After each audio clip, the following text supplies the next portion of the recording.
এক দরবেশ নদীর পাশে বসেছিল। একজন লোক এসে সেই দরবেশকে বলল, হুজুর, আমি যদি জীবনে সফল হতে চাই তাহলে আমার কি করতে হবে? দরবেশ লোকটিকে নদীর পানিতে ডুব দিতে বলল।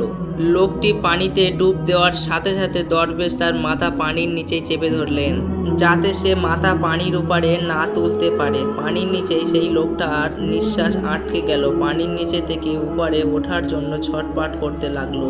কিছুক্ষণ পর দরবেশ তাকে ছেড়ে দিলেন আর সে পানির ওপারে উঠে দীর্ঘ নিঃশ্বাস ফেলে হাঁপাতে লাগলো।